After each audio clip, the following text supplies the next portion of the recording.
Okay, here's what we did in the buggy today. Here's my original gas tank.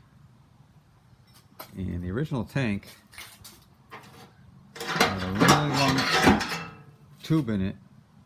It's right here. So to make it all the way, when I went in, it went all the way to the front. Because of the angle of the tank, this is actually higher than over here. Same problem's gonna be the new tank. See, the new tank's a little different. There's actually a bump in it up here, it's not as flat. And I would rather have this be 5/16 line rather than 1/4 inch. But that's what I've got for now for the return line. And I had to weld this bung in today, right here. So I got an AN fittings on here now. It's going to run on 90. And then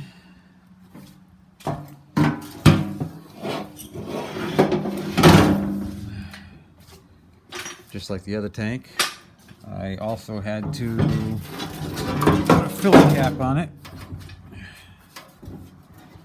Even though I pressure tested it, I still like putting the gas tank repair epoxy just in case. I did it in my last one, it lasted 20 years and the tank's no good.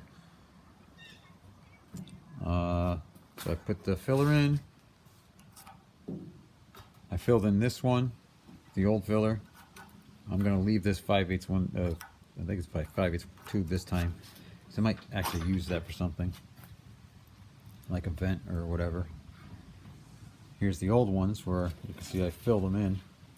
They were welded right in and I had a small vent, which was enough. And you can see that vent was welded in. And I did the same here. I did have to smash this tank down some because it's different than the original. And I think there's going to be some clearance issues. If you look, this tank over here tapers down quite a bit. This one here just goes flat across, and that's the front of my car. And it's going to be pretty close even now.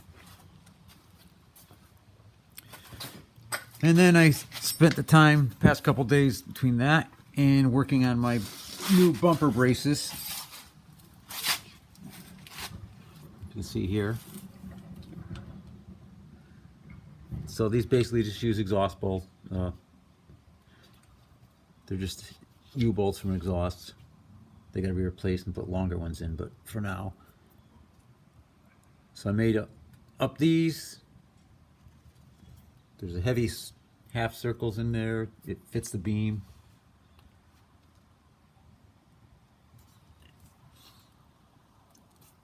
And I did both sides. So you can see the other side how that looks. These serve a purpose for mounting. The bumper can come on and off.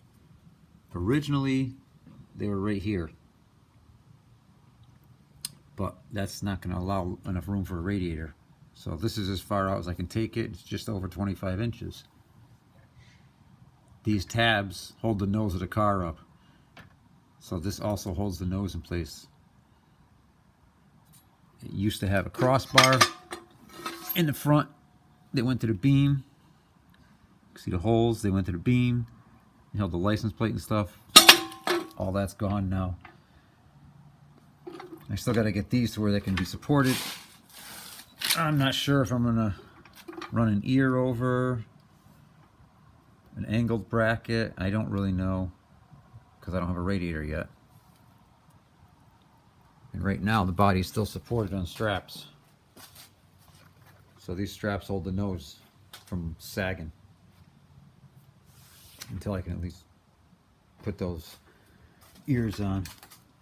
I technically control another hole here and run them straight down, but then I'd have two holes and I don't really want to do that either because I'm not repainting this car right now. If down the road I want to do that, I could, but not now. So that doesn't seem like it's part of a Subaru conversion, but it is. And I'm thinking probably the Scirocco radiators, they will have one hose underneath the beam, probably right here, and the other one will go between the beam somehow. That's what I'm thinking. But we'll see. I still got to get the gas tank back in.